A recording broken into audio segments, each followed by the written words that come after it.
Loan management সিস্টেমের এটা ৪র্থ নম্বর part. এর আগে অলরেডি আমরা ৩টে পার্ট পাবলিশ করেছি ইউটিউবে এই সফটওয়্যার রিলেটেড। যদি সেই ভিডিওগুলো না দেখে থাকেন অবশ্যই দেখে নিন। ডেসক্রিপশন বক্সে এই ৩টে ভিডিও লিংক অবশ্যই দিয়ে দেব এবং প্লেলিস্ট চেক করতে পারেন। এই ভিডিওতে আমরা দেখব রিপোর্ট সেকশনে আমরা কি কি রেখেছি। লোন রিপোর্ট আছে। লোন রিপোর্টে আমি এখন ক্লিক করলাম, যেখানে লোন রিপোর্টে আপনি দেখতে পাচ্ছেন টোটাল লোন, কতগুলো লোন আপনার রয়েছে, টোটাল লোন অ্যামাউন্ট কত, ডিসবার্সড কত টাকা হয়েছে, টোটাল ইন্টারেস্ট এর থেকে কত হয়েছে।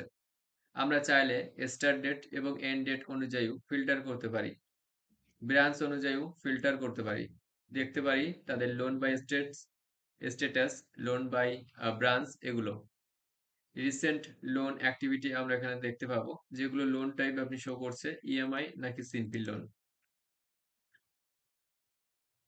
মেম্বার রিপোর্ট, আমাদের এই পোর্টালে মেম্বার কতগুলো আছে সেই মেম্বারগুলো আমরা এখানে দেখতে পাচ্ছি। টোটাল মেম্বার কটা আছে, মেম্বার উইথ ইএমআই লোন কটা আছে সেগুলো, monthly member registration, member by branch, এগুলো দেখা যাচ্ছে। কালেকশন রিপোর্ট এটা আমাদের সব থেকে বেশি যেটা দরকার সেটা হলো এই কালেকশন রিপোর্টে আমরা ডেট ওয়াইজ দেখতে পারবো আমাদের এজেন্ট কত টাকা কালেকশন করে নিয়ে এসছে, এবং কালেকশন ডিটেলসে এটাও দেখা যাবে যে ব্রাঞ্চ কত টাকা কালেকশন আজকে করলো, বা এই ডেট থেকে এই ডেট কত টাকা সে কালেকশন নিয়ে আসলো। Report and loss, report and লসে আমরা দেখতে পাবো টোটাল আমাদের ডিসবার্স কত হয়েছে, কালেক্টেড কত হয়েছে, অ্যামাউন্ট প্রিন্সিপাল কত টাকা রয়েছে এবং পেন্ডিং রিকোয়েস্ট কত রয়েছে। চাইলে আমরা এটাকে জেনারেট রিপোর্ট করতে পারি অর্থাৎ ফিল্টার করতে পারি। নিচে আমরা দেখতে পাবো আজকের দিনে প্রসেসিং ফি বা ইন্স্যুরেন্স ফি বাবদ কত টাকা আমরা কালেকশন করেছি, বা রিমেইনিং প্রিন্সিপাল আমরা দেখতে পাবো যে কত টাকা প্রিন্সিপাল আজকে পর্যন্ত আছে। এরপর যে একটা ভাইটাল ব্যাপার সেটা হচ্ছে website manage, contact us from. এখানে আপনার কন্টাক্ট আস ফ্রম এর সমস্ত ডেটা দেখতে পাবেন। চলুন তাহলে দেখে নেওয়া যাক এটা কিভাবে কাজ হয়। মনে করুন আপনার ওয়েবসাইটটা যখন ইউজার লগ ইন করবে, সরি কাস্টমার যখন লগ ইন করবে অথবা দেখবে, এরকম আপনার একটা ওয়েবসাইট দেখতে পাবে। এখানে কন্টাক্টে ক্লিক করে এখানে মনে করুন একটা ডিটেলস ফিল করলো, যেমন জেনারেল ইনকোয়ারি, আর এখানে তার মেসেজ দিল এবং সেন্ড মেসেজে ক্লিক করলো। সেন্ড মেসেজে ক্লিক করার পর অটোমেটিক্যালি এই যে ডেটাটা এটা আমাদের কন্টাক্ট আস ফর্ম অর্থাৎ অ্যাডমিন প্যানেলে ওয়েবসাইট ম্যানেজে কন্টাক্ট আস ফর্মের ভিতরে দেখা যাবে, অর্থাৎ Raju Mondal email ID phone number subject inquiry message এটা করলো, এবং চাইলে আপনি ভিউ করতে পারেন কি লিখেছে এবং তাকে ফলো আপ করতে পারেন। এডিট অংশে ক্লিক করে নিউতে রিপ্লে বা রিড এটাতে দিয়ে আপডেট স্ট্যাটাস করা যেতে পারে। Loan application form, loan application form বলতে কি, আপনার ওয়েবসাইটে যখন অ্যাপ্লাই লোনে ক্লিক করে এখানে ডেটা ফিল করবে, মনে করুন আমি একটা ডেটা ফিল করছি,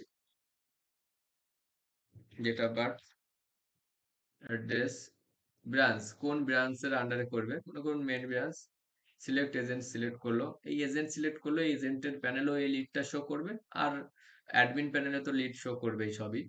লোন টাইপে একটা লোন টাইপ সিলেক্ট করলো এবং লোন অ্যামাউন্ট দিল, এখানে টেনিউর দিল এবং পারপাস অফ লোনে কিছু লিখলো, কি করে company name, monthly income, experience দেওয়ার পর সাবমিট অ্যাপ্লিকেশনে ক্লিক করবে।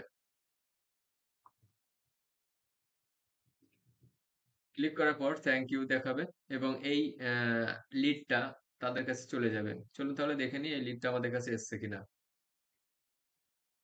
পেজটা আমি রিফ্রেশ করি, রিফ্রেশ করার সাথে সাথে আমি দেখতে পাচ্ছি যে এই যে 11টা 50 এখনই আমি যেটা সাবমিট করলাম এই লিডটা এখানে এসছে, লোনের লিড। ওখানে ভিউ অংশে ক্লিক করে ভিউতে দেখতে পাবো কি জন্য কি চাইছে, কত টাকা চাইছে, তার ফোন নাম্বার সবকিছু।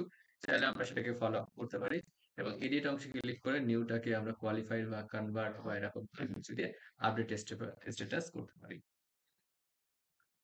এরপরে যেটা রয়েছে সেটা হচ্ছে পেমেন্ট রিকোয়েস্ট। পেমেন্ট রিকোয়েস্টটা কি সেটা পরে দেখতে হবে যখন আমরা ইউজার প্যানেলটা দেখবো, অর্থাৎ কাস্টমার প্যানেল দেখবো, অর্থাৎ কাস্টমাররা চাইলে তারা পেমেন্ট করতে পারে। পেমেন্ট করার পর এখানে রিকোয়েস্ট আইডি শো হবে, এটাকে যখন আমরা অ্যাপ্রুভ করব, অ্যাপ্রুভ করার পরে অটোমেটিক্যালি সেই ইএমআইটা পরিশোধ দেখাবে। এডিট পেমেন্ট ডিটেলসে ক্লিক করে আমরা পেমেন্ট ডিটেলসটাও চেঞ্জ করতে পারি, যেমন ব্যাংক ইনফরমেশন অথবা কিউআর কোড দেওয়ার পর সেভ পেমেন্ট ডিটেলস করতে পারি।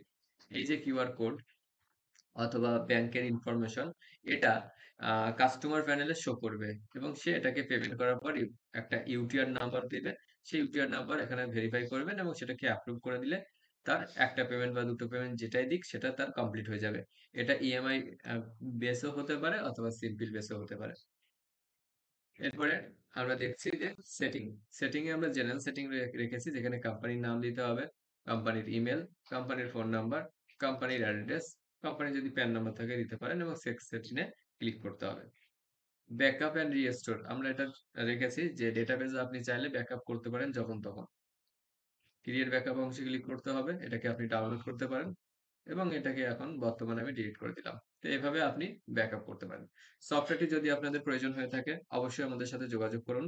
হোয়াটসঅ্যাপ নাম্বার ডেসক্রিপশন দেওয়া আছে। আর যদি আপনি লাইভ ডেমো দেখতে চান, ডেমো দেখতে পারেন। এর পরের ভিডিওতে আমি দেখাবো ব্রাঞ্চ প্যানেল। ব্রাঞ্চ প্যানেলের সবকিছু কিভাবে আমাদের ব্রাঞ্চ প্যানেল কাজ হচ্ছে। তারপরের ভিডিওতে থাকবে আমাদের এজেন্ট এবং কাস্টমার প্যানেল। ধন্যবাদ ভিডিওটি সম্পূর্ণ ওয়াচ করার জন্য।